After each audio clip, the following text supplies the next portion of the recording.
close my window.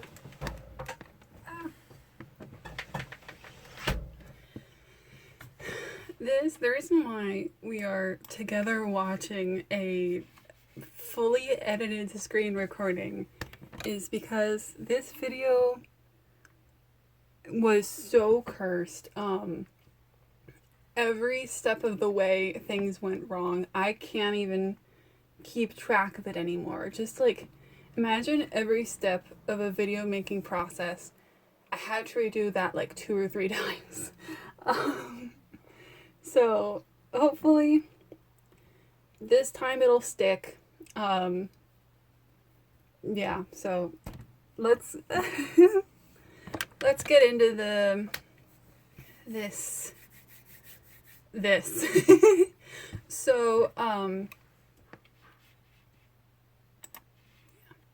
this video was, or is, a sort of randomly generated D&D character, mostly made, well, I had lists of different like backstories, and that was made with wheel. Everything else was rolled with dice. The dice footage was mostly lost because of course it was. But okay, what you're looking at right now is sort of my tester character, the one I made before the one in this video.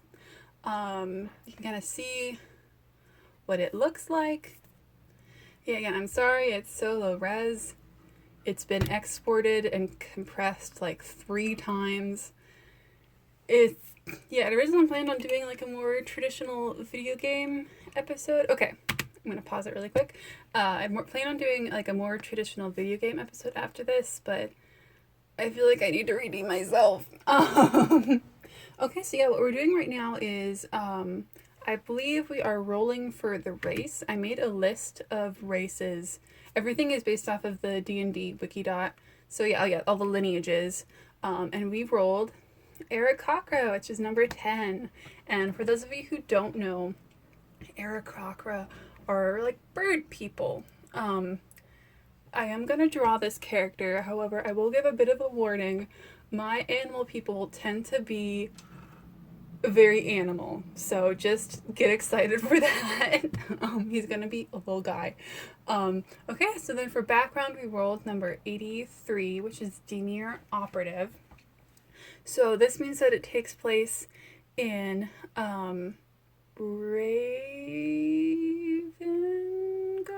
I don't remember. Okay, it's like the steampunk city, magic steampunk city, from Magic the Gathering. And the DND operative basically is a like a corporate espionage spy. You know, for whatever reason they have, infiltrated it. They have been hired to infiltrate a guild and either get information, or mostly information, maybe do a little sabotage, that kind of thing. So he's like a spy. Oh, it is, spoiler alert, it's a boy. So now we're rolling class, I believe. And we got class number 2, which is Barbarian. And now I've got to roll for subclass. Yeah, I had class and subclass be 2 separate things. Oh, nope, we're going straight to Path of the Beast. Okay, I guess I lost the rolling for subclass. But yeah, we rolled Path of the Beast, which is actually ended up being very fitting. Oh, I must have done it with dice because it was small enough. But yeah, Path of the Beast, that's like you can channel animal spirits. So now I believe we are rolling for level. Now for level, I had it be levels 3 through 15, and this is because at level 3 is when you can choose your subclass, which has a really big impact on the character I found. And the top level is 15 because high level characters take a really long time to make, and it's hard. The warlock that I did as like the tester was like a level 13, and that took so long. This one being level 5 and also not a spellcaster took so much less time. Oh my gosh. So there is a reason why I've capped it off at 15. Okay, but yeah, we got level 5. Oh yeah, and so this is the one dice footage I kept, and this is just rolling for the different stats. Yeah, if you're one of the 0 people who watched my kind of first YouTube tester video where I repainted a bunch of the dice, you can see, you might recognize these. So yeah, and I'm just filling this in. So you roll 7 times or 8 times, and you drop the lowest 1 or 2. I'm just filling it all in because barbarians are strength heavy. And I think I end up going with a high wisdom and charisma just because of the backstory. These are gonna be tweaked later as we get into more of the like lineage bonuses and class bonuses. So yeah, because they are on Aarakocra, they can fight, they can fly, they can do a talon attack, and then we can also cast the wind color, which means we can cast Gust of Wind. And languages. Speak Common, Aarakocra, Alrid, which I believe is Tree Person, and one more. We have proficiency, because of our Dimir background, we have proficiency with a disguise kit, and we get for equipment we get insignia, 3 small knives, and dark colored clothes. And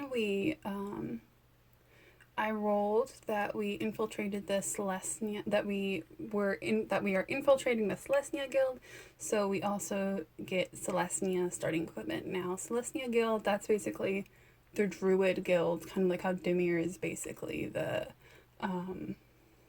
Rogue Guild, and we got reason for infiltration number 5.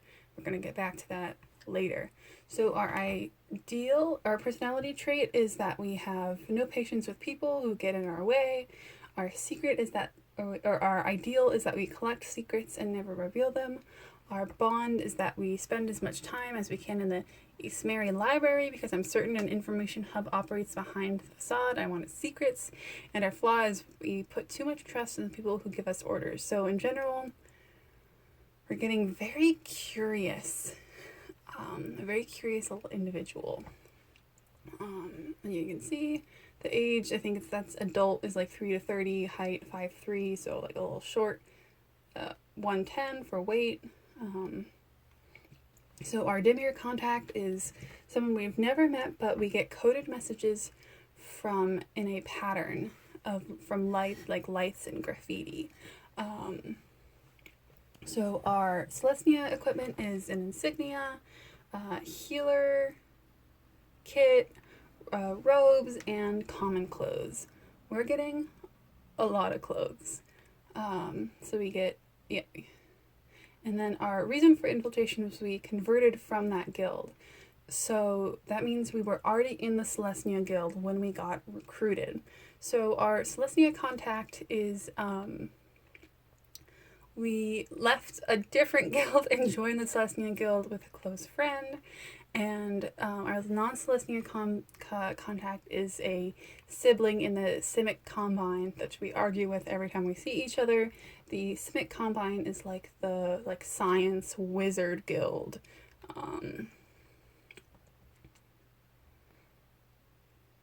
Okay, so now we're filling in a bunch of the barbarian bonuses. So because we're level 5, we get a +3 proficiency bonus.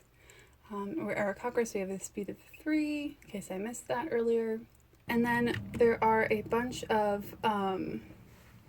we get a bunch of Dimir skills, so Encode Thoughts, Mage Hand, Disguise Self, Sleep, Detect Thoughts, Pass Without Trace, Gaseous Form, Meld into Stone, and I believe Non-Detection. Just kind of a lot of this like sneaky, disguisey type thing. So with the barbarian, our weapons are we get 1 martial melee weapon, 1 simple weapon, and that's it. Oh, and 4 javelins. So our backstory is we grew up in the Simic Combine, but left for the Celestia Guild with a friend, He then found out a secret about a superior and was recruited by the Dimir Guild. He worked in secret for the Dimir Guild. So I'm randomly generating a name. I love this generator, fantasynamegenerator.com. I use it a lot. It's a lot of fun. And I was so tempted. There were so many good options. I was so tempted to do egg. 1G, egg. Oh boy, it's even lower res now. Yeah, so we get 40 speed, 13 armor. Oh yeah, I filled in here. This is the second round of recording. I filled in a few more things. We speak Sylvan. We have armor proficiency of light, medium, and shields. We have weapon proficiencies of simple and martial. We have a 19 passive wisdom. 18 strength, 10 dexterity, 16 constitution, 8 intelligence, 13 wisdom, 12 charisma, 13 armor class, 40 speed, 3 proficiency bonus, 25 hit point maximum, which I believe I rolled for because that seems very low. 17 hit dice, and we have talons, small knives, 3 small knives, 4 javelins, a halberd, and a mace.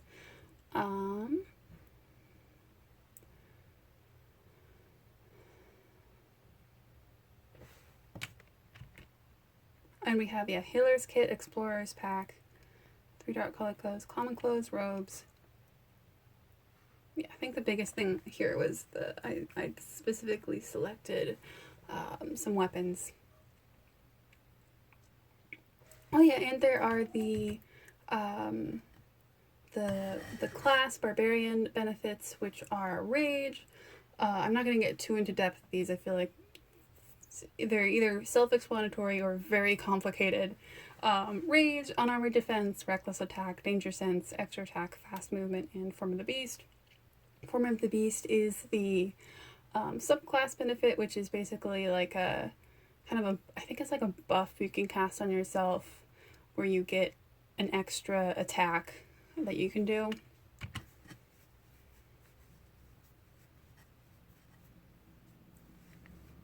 Oh yeah, I chose Qecirk as the name in case you are just listening. And here is our boy. So I'm going to go over the backstory thing because I've made some small tweaks.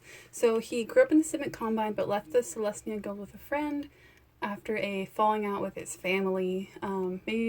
Perhaps, I'm just realizing this now, perhaps because the Civic Combine is like the kind of science wizard guild and our boy is not built for that. He then found out a secret about a superior. His trust was betrayed. He began working in secret for the Dimir Guild. He is trying to uncover a great conspiracy, and he has a passion for fashion because he has so many clothes in his inventory. Oh my gosh. Oh yeah, and so my inspiration for his like way he was drawn was killdeer birds, which are like a kind of like coastal beach kind of bird. A lot of the birds that I looked up a list of like dumbest birds, and they were either like ostrich emu type running birds or they were like coastal birds, which I thought was very fun. One thing specifically with the killdeer birds, and I highly recommend you looking this up, if you look at pictures of them, they are no thoughts, head empty. It's great. So he had a very specific style inspiration, and oh yeah, I think I made him a little shorter. He's 4 years old and 4'8" and 110 pounds. Yeah, his colors are orange, white, and brown. So you might be noticing, hey, he's dressed a little weird. So check out my fashion channel. I'm a big fashion history nerd. And a couple years ago, I did a bunch of, I call it research, but it was basically just looking at fashion plates from every year But I discerned that the closest year to, because the Raven Guard or whatever the city is called, I can't remember. It's like steampunk. And so I, again, a couple of years ago, I did a bunch of research of what is the, fashion-wise, what year was closest to, like, steampunk fashions. And I found it was, like, 79 through 82. Like, just kind of, okay, so for those of you who know, it's, like, it's kind of like transition between natural era and second bustle era. And during this time, this is kind of the beginning of the aesthetic movement, which is like, because during this time, sewing machines had to come around. There's kind of this pushback against the, like, very overdone, like, clothing in houses. Because of industrialization, you could make things cheaper, so it was like everything was super over cluttered, and this was kind of like back to nature, very much like back to like medieval times, which I thought was fun because he's a druid. He's in the druid guild, so I thought he would like this kind of like back to nature. And the only men's aesthetic dress, there was like this one, which is Oscar Wilde, and like 2 caricatures. These were the only men's aesthetic dress references I could find. And this is also like the Oscar Wilde photo. But so yeah, he's wearing like a coat, vest, shirt, cravat, breeches, and stockings. So I put him in a vest and breeches with a little cravat. If you go back to Byrd, I think maybe it'll make a bit more sense now. Our boy.